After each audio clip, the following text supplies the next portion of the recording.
हाँ जी, नॉमेनक्लेचर में ना कुछ चीजें और डिस्कस करनी है छोटी सी हमें। ब्रांचेस का एक नॉमेनक्लेचर का कॉमन मेथड भी होता है। There are common name sometime used with IUPAC name while naming branches. ठीक है, तो कॉमन नेम्स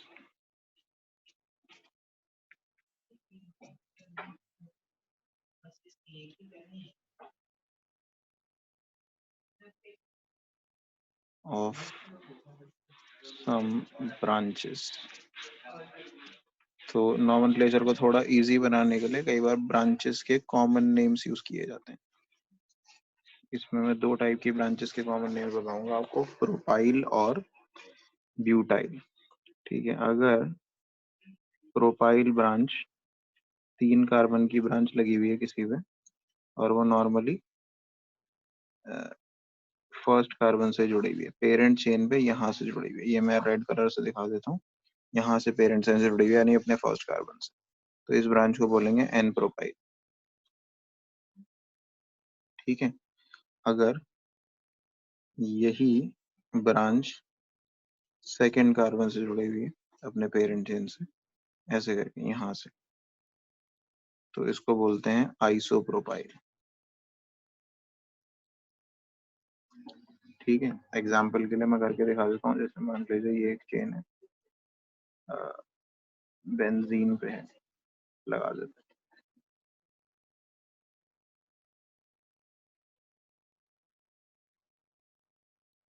ये सिचुएशन, ठीक है, 3 कार्बन की ब्रांच है बट वो मिडिल कार्बन से उसने बेंजीन से बॉन्ड बना रखा है। ठीक है, तो इसको, या फिर 3 कार्बन की ब्रांच है सिंपली और फर्स्ट कार्बन से ही बॉन्ड बना रखा है, CH2CH3 ऐसे है, तो ये ऊपर वाली जो है ये तो सिंपली प्रोपाइल बेंजीन हो जाएगा। This compound is called propyl benzene या एन प्रोपाइल बेंजीन, कुछ भी बोल लीजिए इसको।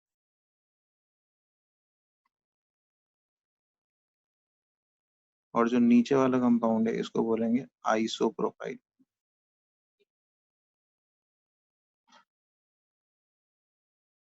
ठीक है, so this is how it is used. Next, ये फर्स्ट हो गया, ये सेकंड हो गया, थर्ड देख लेते हैं। अगर 4 कार्बन की ब्रांच है, 2 अपने फर्स्ट कार्बन से बॉन्ड बना रखा है तो नॉर्मल ब्यूटाइल है, एन ब्यूटाइल। ठीक है, अगर सेकंड कार्बन से बॉन्ड बना रखा है,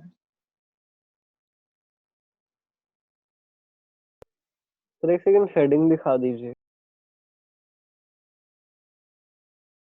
ओके,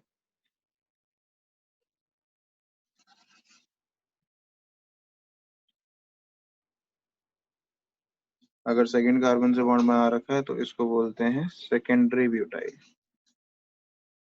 सेकेंडरी को पूरा नहीं लिखते, SEC डॉट ऐसे लिख देते, सेकेंडरी ब्यूटाइल। ठीक है, ये फोर्थ हो गया। और अगर ऐसे बॉन्ड बना रखा है, 4 कार्बन ही है ये भी ब्रांच में, लेकिन जो कार्बन पेरेंट चेन से अटैच्ड है उससे 3 कार्बन और जुड़े हुए हैं, इसे कहते हैं टर्शरी ब्यूटाइल।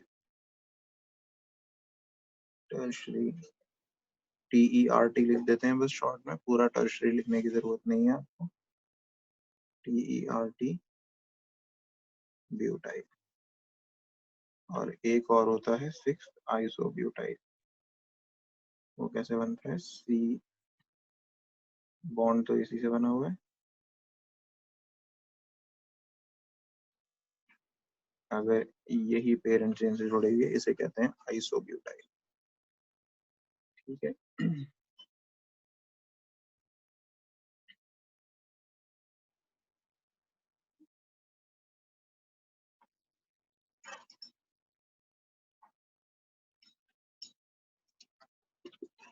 तो मैं इनको रिवर्स में यूज करना सिखा देता हूँ आपको। अगर आपके सामने कंपाउंड लिखा हुआ है, बना है 4 टर्शरी ब्यूटाइल 3 मिथाइल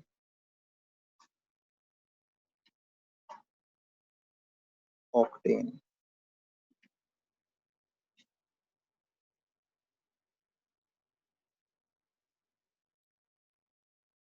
ये कंपाउंड का नाम है, ये बनाना है आपको। सबसे पहले आप ऑक्टेन के लिए 8 कार्बन की चेन बना दोगे। उसके बाद फोर्थ पे टर्शरी ब्यूटाइल लगाना है, 1 2 3 4, 4 पे टर्शरी ब्यूटाइल। टर्शरी ब्यूटाइल कैसे लगता है, सी लगाएंगे, उस पे 3 CH3 लगा देंगे, दिस इज टर्शरी ब्यूटाइल। 3 पे मिथाइल लगाना है, थर्ड कार्बन पे मिथाइल लगा देंगे, ठीक है, और ऑक्टेन, बस बाकी सब पे आप हाइड्रोजन लगा। So this is how you name, this is how you use common names for branches.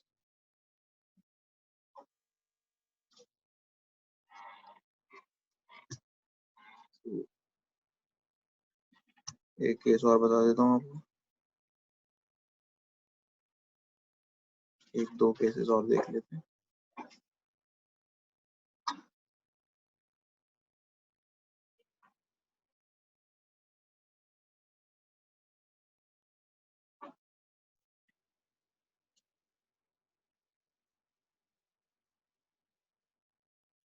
ये लगा हुआ है, ठीक है।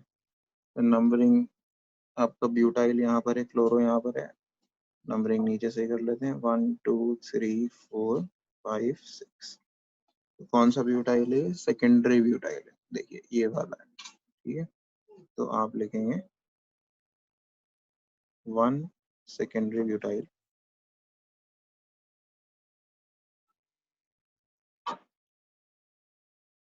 सेकेंडरी का एस, सेकेंडरी का एस कैपिटल नहीं बना सकते, सॉरी, तो ब्यूटाइल का बनाना पड़ेगा।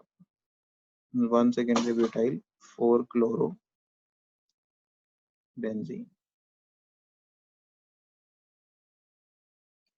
ठीक है। तो इस तरीके से नेम्स होते हैं कंपाउंड्स के।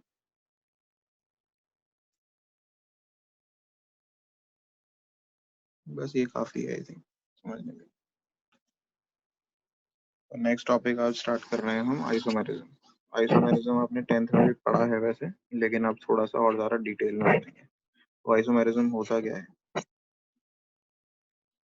आइसोमेरिज्म क्या है, कंपाउंड्स जिनका सेम मॉलिक्यूलर फॉर्मूला हो, ठीक है, लेकिन वो डिफरेंट प्रॉपर्टीज एग्जिबिट करें, उनको, उस कंपाउंड्स को बोलते हैं आइसोमर्स, और इस फिनोमेना को बोलते हैं आइसोमेरिज्म, ठीक है। तो the Sir, can you phenomena repeat? कर रहा हूँ,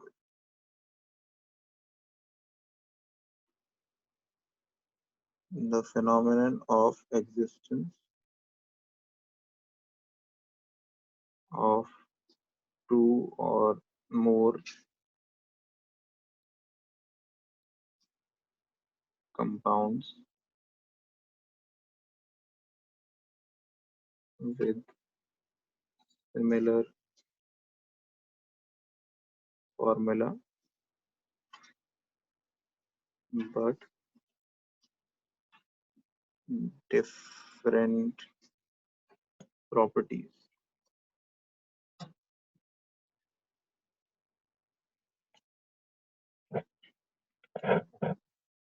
is called isomerism, ठीक है। तो फॉर्मूला सेम है बट प्रॉपर्टीज डिफरेंट है कंपाउंड की, उन्हें So, बोलते sir, हैं on the isomerism. structure.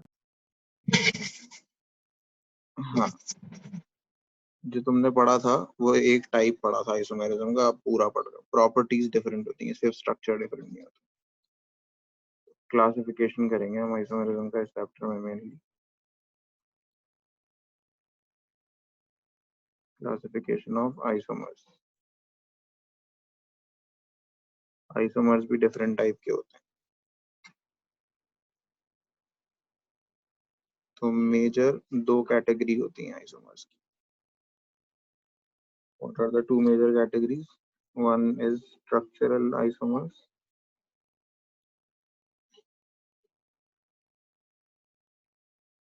and second is stereoisomers.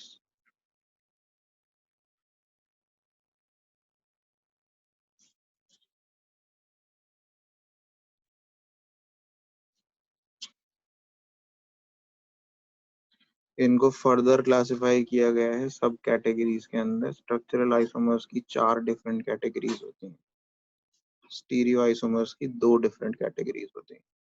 Structural isomers की पहली कैटेगरी है चेन आइसोमर्स,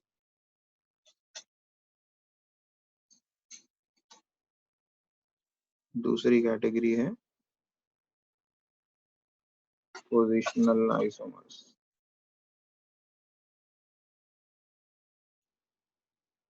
तीसरी है फंक्शनल ग्रुप आइसोमर्स, और चौथी कैटेगरी मेटामर्स। ठीक है, जो स्टीरियो आइसोमर्स है इनकी 2 कैटेगरीज हैं, ज्योमेट्रिकल आइसोमर्स, ऑप्टिकल आइसोमर्स।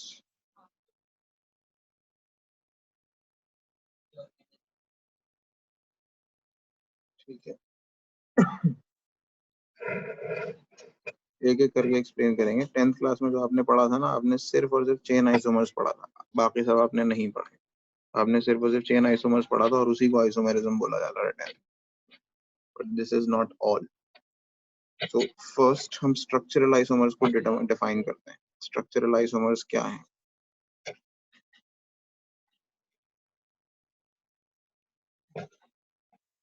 तो मैं पूरी डेफिनेशंस नहीं लिख रहा हूँ, वो आप लिख सकते हो कहीं से भी, एनसीईआरटी से भी या किसी भी बुक से।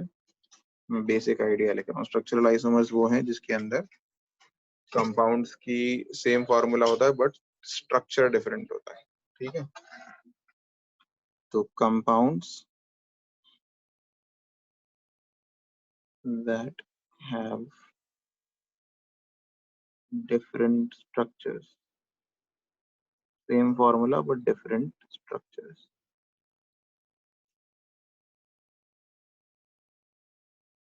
ठीक है, सेम फॉर्मूला लिखने की जरूरत नहीं, वो अंडरस्टूड है इसके अंदर की हमेशा होगा। स्ट्रक्चरल आइसोमर्स के जो 4 टाइप हैं, ठीक है, उनको पढ़ेंगे एक एक करके। चेन आइसोमर्स क्या होते हैं? चेन आइसोमर्स होते हैं डिफरेंट कार्बन स्केलेटन। तो कार्बन एटम्स का अरेंजमेंट डिफरेंट होगा, उसको बोलेंगे चेन आइसोमर्स। ठीक है, तो जैसे CH3 CH2 CH2 CH3, ये है नॉर्मल एन ब्यूटेन, ब्यूटेन की स्ट्रेट चेन। इसको हम ऐसे भी बना सकते हैं CH2 sorry CH3 CH CH3 CH3। ये भी 4 कार्बन है बट ये डिफरेंटली अरेंज्ड है। ठीक है, तो इसको हम आइसोब्यूटेन बोल सकते हैं या 2 मिथाइल प्रोपेन बोल सकते हैं। So these are 2 isomers of butane. Similarly, you can make isomers of pentane, CH3 CH2 CH2 CH2 CH3, ये हो गया पेंटेन। ठीक है, इसके अंदर आप एक कार्बन पे ब्रांच लगा दीजिए, ये हो गया आइसोपेंटेन। फिर आप 3 कार्बन की चेन बनाओ और मिडिल वाले पे 2 ब्रांचेस लगा दो, ये हो गया नियोपेंटेन। कॉमन नेम्स अगर किसी को याद नहीं है, this is called an pentane. IUPAC names तो आप लिख ही लोगे, आपको सिखा दिए। कॉमन नेम्स देख लो, इसे बोलते हैं आइसोपेंटेन, इसको बोलते हैं नियोपेंटेन। ठीक है, ये पेंटेन के आइसोमर्स हो गए। हेक्सेन के आइसोमर्स बना सकते हैं हम। अगर ज्यादा बड़े चेन के आइसोमर्स बनाने ना, तो wiser easy method is to make a carbon skeleton first and then later add hydrogen atoms. हमने 6 कार्बन की स्ट्रेट चेन बना ली, फिर चेन को थोड़ा छोटा करिए, 5 कार्बन की चेन बनाओ, और अब जो एक ब्रांच लगानी है वो पहले सेकेंड कार्बन पे लगा दो, फिर एक और बार बनाओ 5 कार्बन की चेन, अब थर्ड कार्बन पे लगा दो। फोर्थ पे लगाने का कोई फायदा नहीं है क्योंकि वो फिर इधर से काउंटिंग होगी और वो दोबारा से 1 2 सेकेंड ही हो जाएगा। तो अब चेन को और छोटा करेंगे। और छोटा करेंगे कैसे? यानी 4 कार्बन की चेन बना देंगे। 4 कार्बन की चेन बना दी। अब आपके पास 2 ब्रांचेस हैं, 2 कार्बन है ब्रांच में लगाने के लिए। तो आप दोनों कार्बन सेम पे लगा सकते हो, या फिर दोनों कार्बन सेम इस कार्बन पे लगाओगे, इस पे बात एक ही है, सेकेंड ही कहलाएगा वो। इस पे लगाओगे तो 1 2 ऐसे नंबरिंग होगी। इस पे अगर लगा दिया आपने दोनों कार्बन, तो नंबरिंग यहाँ से हो जाएगी। तो इसलिए कहीं पे भी 2 कार्बन लगा दीजिए, बात एक ही है। What else you can do? You can put two carbon atoms and 2 different atoms. ठीक है। टर्मिनल कार्बन जो होते हैं, टर्मिनल यानी एंड वाले जो कार्बन होते हैं, उन पे कभी ब्रांचेस नहीं लगाते, क्योंकि वो ब्रांच होगी ही नहीं, फिर वो चेन का ही पार्ट बन जाएगी, चेन में ही काउंट हो जाएगा। तो आप ये 5 आइसोमर्स बना सकते हो हेक्सेन के लिए। बस अब इनके ऊपर आप हाइड्रोजन एटम्स लगा दो, सब पे जितने जितने लगने हैं। ठीक है, किसी को कोई डाउट है इसमें?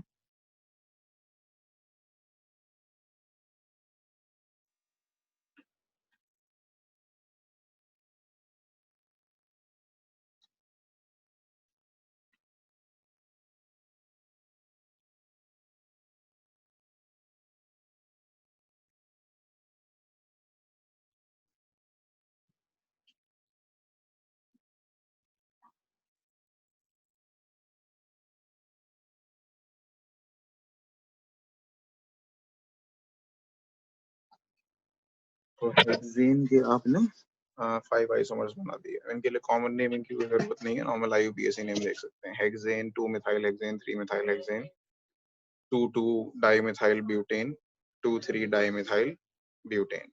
ठीक है, तो आप 3 तरीके से मैंने आइसोमर सिखा दिए। 1 ब्यूटेन के आइसोमर्स, 2 ये पेंटेन के आइसोमर्स, 3 ये हेक्सेन के आइसोमर्स। तो ये थे आपके चेन आइसोमर्स। ठीक है, अब चेन आइसोमर्स के बाद अगले हैं पोजिशनल आइसोमर्स।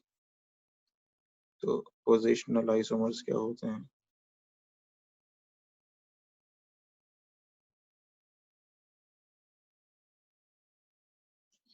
पोजिशनल आइसोमर्स हैं ऐसे आइसोमर्स जिसके अंदर फंक्शनल ग्रुप या मल्टीपल बॉन्ड, जो डबल ट्रिपल बॉन्ड होता है, उसकी पोजीशन डिफरेंट हो।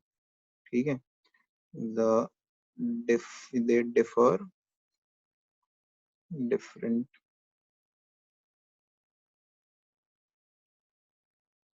या differ in position of the functional group और मल्टीपल बॉन्ड। तो क्या डिफरेंट होगा? फंक्शनल ग्रुप की पोजीशन डिफरेंट होगी, या जो मल्टीपल बॉन्ड होता है, डबल या ट्रिपल बॉन्ड, उसकी पोजीशन डिफरेंट। एग्जांपल्स, CH3CH2CH2OH, ये हो गया प्रोपेन 1 ऑल या प्रोपेनॉल। और अगर इसी फंक्शनल ग्रुप को मैं सेकंड कार्बन पे लगा दूं, तो ये हो गया प्रोपेन 2 ऑल। तो प्रोपेन 1 ऑल और प्रोपेन 2 ऑल पोजिशनल आइसोमर्स होगा।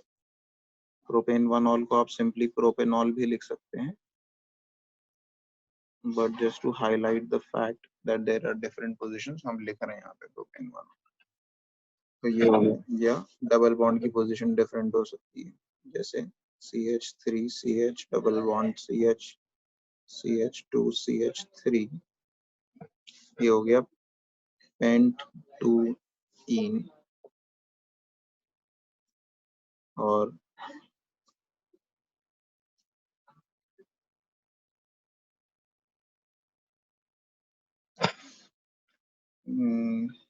सॉरी, ये हो गया पेंट 1 इन। पेंट 1 इन, पेंट 2 इन, ऐसे ट्रिपल बॉन्ड की पोजीशन भी डिफरेंट हो सकती है। तो ये पोजिशनल आइसोमर्स हो जाएंगे। ठीक है, इसके बाद तीसरी कैटेगरी जो है आपकी फंक्शनल ग्रुप आइसोमर्स, वो क्या होते हैं?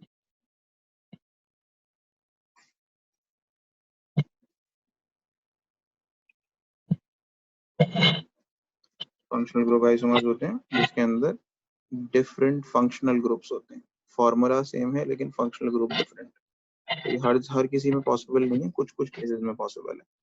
different functional groups. तो कैसे, जैसे एग्जाम्पल है इसका, प्रोपेनॉल और प्रोपेनॉन बना दिया आपने, CH3 CH2 CHO, propanol aldehyde group लगा हुआ है इसमें, ठीक है। और अगर आप प्रोपेनॉन बना दें, CH3 C double bonded OCH3, तो इसके अंदर ये है प्रोपेनॉन, तो इसमें भी same number of carbon, hydrogen and oxygen atom, ठीक है। लेकिन दोनों के अंदर फंक्शनल ग्रुप, एक में अल्डिहाइड है, एक में कीटोन है। इसमें देखो कार्बन कितने हैं, C कार्बन 3 है, हाइड्रोजन जो है 6 है और ऑक्सीजन 1 है। इसमें भी देखिए कार्बन 3 है, हाइड्रोजन 6 है और ऑक्सीजन 1 है। तो फॉर्मूला दोनों का सेम है, बट दोनों में जो फंक्शनल ग्रुप है वो डिफरेंट है। इसमें अल्डिहाइड फंक्शनल ग्रुप है, इसमें कीटोन फंक्शनल ग्रुप है, ठीक है। तो these are called functional group isomer. इसका एक एग्जांपल और दिखा देता हूँ मैं आपको, एसिड्स और एस्टर्स के बीच में होता है, जैसे CH3 CH2 COOH, ये हो गया प्रोपेनोइक एसिड, ठीक है। और इसका एक एस्टर बना दें इतने ही कार्बन एटम्स का, CH3 COOCH3, ये हो गया मिथाइल इथेनोएट। ये बताया था ना एस्टर्स की नेमिंग कैसे करते हैं, पहले COO के बाद वाला पार्ट जो है वो एज अ ब्रांच लिखा जाता है, और फिर ये पार्ट जो है ये पेरेंट चेन की तरह होता है, और इसका सफिक्स होता है O8, तो मिथाइल इथेनोएट। तो ये एक एसिड हो गया कार्बोक्सिलिक एसिड, ये एक एस्टर हो गया, लेकिन दोनों का फॉर्मूला सेम है। फॉर्मूला क्या है, C3H6O2। इसमें भी C कार्बन 3 है, H6 है और O2 है। तो दोनों का फॉर्मूला सेम है, बट फंक्शनल ग्रुप दोनों में डिफरेंट है। एक में कार्बोक्सिलिक एसिड है, एक में एस्टर फंक्शनल ग्रुप है। So these are called what? Functional group isomers. Last जो इस कैटेगरी में आते हैं वो है मेटामर्स, यानी स्ट्रक्चरल आइसोमर्स की कैटेगरी में जो लास्ट है वो है मेटामर्स। तो मेटामर्स क्या होते हैं, they occur due to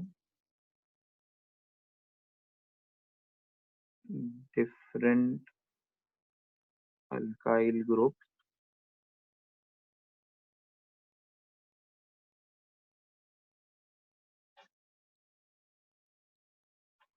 on either side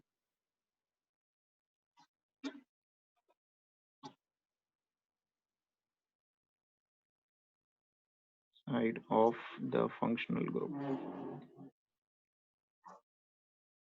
तो फंक्शनल ग्रुप के दोनों साइड पे डिफरेंट अल्काइल ग्रुप्स होने से, ये ईथर्स में ऑब्जर्व किए जाते हैं, ठीक है।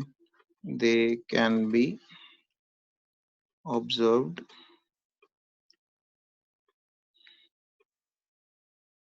इन ईथर्स, ठीक है। Example CH3O CH2 CH2 CH3, ये हो गया। तो ईथर यहाँ फंक्शनल ग्रुप है, इसके एक तरफ एक कार्बन है, एक तरफ 3 कार्बन है। इसको हम दूसरे तरीके से कैसे बना सकते हैं, CH3 CH2O CH2 CH3। तो अभी भी टोटल 4 कार्बन है, लेकिन ईथर के दोनों साइड पे 2-2 कार्बन है इक्वली। तो इस वाले का नाम क्या होगा, क्या बताया था, लार्जर ग्रुप जो है वो पेरेंट चेन बन जाता है, और ये जो है ये ब्रांच बन जाता है। और ब्रांच को ऑक्सीजन के साथ मिला के नेम करते हैं, तो नाम क्या हो जाएगा कंपाउंड का, मिथॉक्सी प्रोपेन। इस केस में दोनों साइड पे इक्वली है, तो किसी को भी ब्रांच बना दो, किसी को भी पेरेंट चेन, तो नाम हो जाएगा इथॉक्सी इथेन, ठीक है। ये थे आपके मेटामर्स, ठीक है। Same number of carbon hydrogen oxygen atom है, सेम फॉर्मूला है, बट डिफरेंट क्या है, फंक्शनल ग्रुप के आइदर साइड पे different number of carbon atoms. तो आगे देखते हैं स्टीरियो आइसोमर्स, जो आपकी दूसरी कैटेगरी आइसोमर्स है।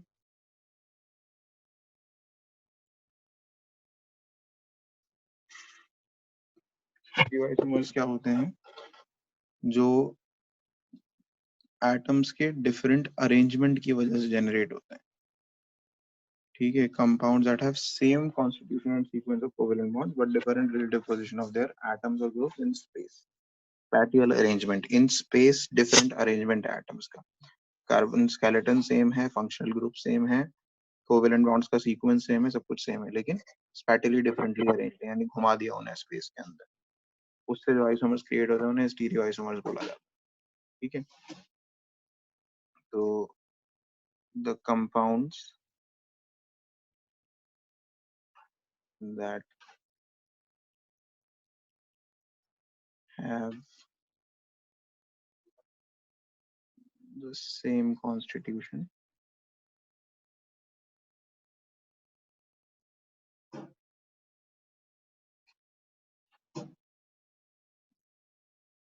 and sequence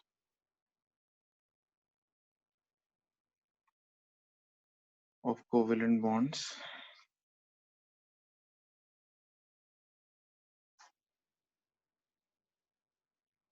but differ in relative position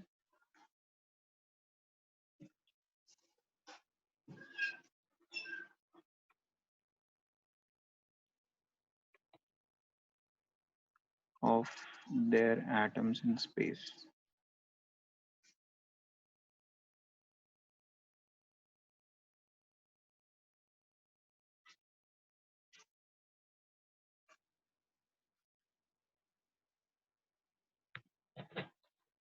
Are called stereoisomers.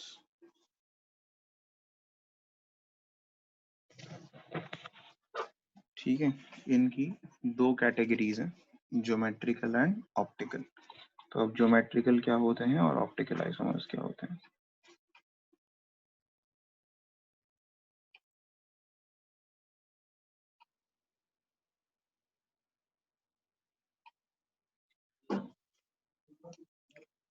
तो ज्योमेट्रिकल आइसोमर्स में क्या होता है कि कंपाउंड जो होते हैं वो रेस्ट्रिक्टेड होते हैं, मतलब रोटेशन होती है स्पेस के अराउंड स्पेस में, लेकिन वो रेस्ट्रिक्टेड रोटेशन होती है. ठीक है,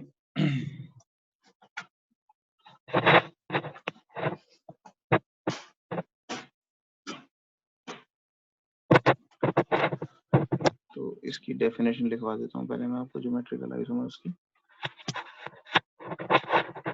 दे are the molecules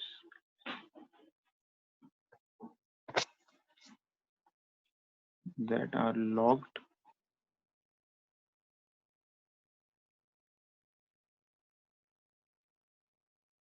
into their spatial positions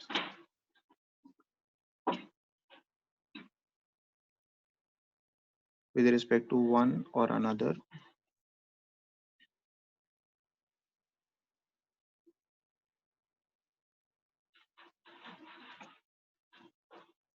with respect to one another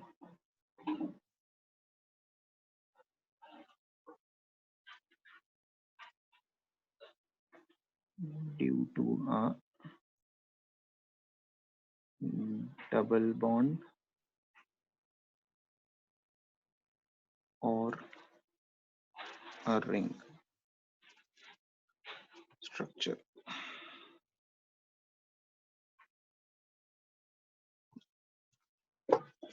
ठीक है, तो इसका मतलब क्या है, ये सिस एंड ट्रांस आइसोमर्स जो है वो एक एग्जांपल है. Cis trans isomers are an example. वही पढ़ेंगे हम अभी इस पेज पर. तो सिस ट्रांस आइसोमर्स का एग्जांपल है ज्योमेट्रिकल आइसोमर्स लेंगे. इसमें क्या होता है, मॉलिक्यूल्स जो हैं वो लॉक्ड हैं अपनी दो टाइप की पोजीशंस के अंदर, आइदर सिस और trans, around a double bond. एक डबल बॉन्ड के अराउंड पोजीशंस पे लॉक्ड हैं. एग्जांपल के लिए मैं देता हूँ आपके सामने. सी डबल बॉन्ड सी है, इस पे दो ग्रुप लगे हुए हैं, लेट्स से एक Cl एक CH3, और यहाँ पे भी एक Cl एक CH3. तो आप देखोगे जो सिमिलर ग्रुप्स हैं Cl वो एक साइड पे हैं, तो ये सिमिलर ग्रुप है CH3 ये एक साइड पे है. ठीक है, दूसरी पॉसिबिलिटी क्या हो सकती है, C डबल बॉन्ड C है, इस साइड पे ClCH3 को ऐसे ही रहने देते हैं, इस साइड पे रोटेट कर देते हैं, CH3 को ऊपर लगा देते हैं और Cl को नीचे लगा देते हैं। ठीक है, तो अब आप देखोगे जो सिमिलर ग्रुप्स हैं वो डायगनली ऑपोजिट पोजिशंस पे हैं। ठीक है, तो जिसमें सिमिलर ग्रुप्स सेम साइड पे होते हैं उसे बोलते हैं सिस आइसोमर। जब similar groups diagonally opposite positions पे होते हैं तो उन्हें बोलते हैं ट्रांस आइसोमर। तो बेसिकली ये दो ही पोजीशंस पॉसिबल है, डबल बॉन्ड के अराउंड फ्री रोटेशन नहीं हो सकती, या तो ये डायगनली ऑपोजिट आ सकते हैं या ये डायगनली सिमिलर, मतलब ये सिमिलर साइड पे आ सकते हैं। इसके अंदर सिंपल 180 डिग्री का रोटेशन होता है, 180 डिग्री रोटेशन, और उससे ये आइसोमर आपके बनते हैं।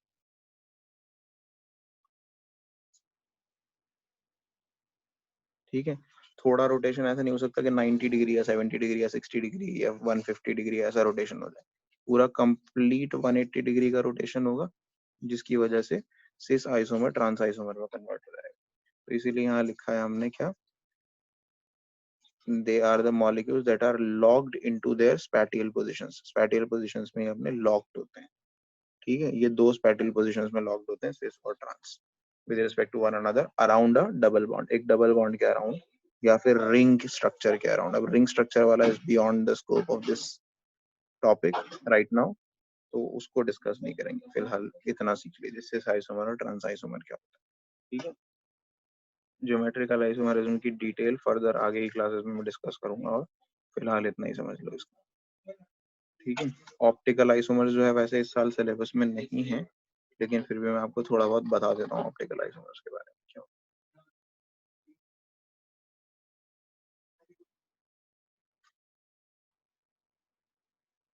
तो ऑप्टिकल आइसोमर्स क्या होते हैं, they are non super imposable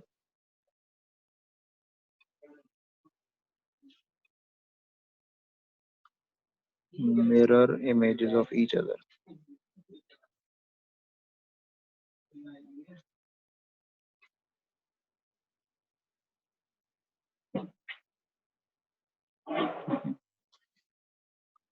non superimposable mirror images of each other, इस बात का मतलब क्या है, ये ऐसे दो कंपाउंड्स हैं जो एक दूसरे से बिल्कुल सिमिलर हैं, लेकिन एक जो है वो दूसरे की मिरर इमेज है।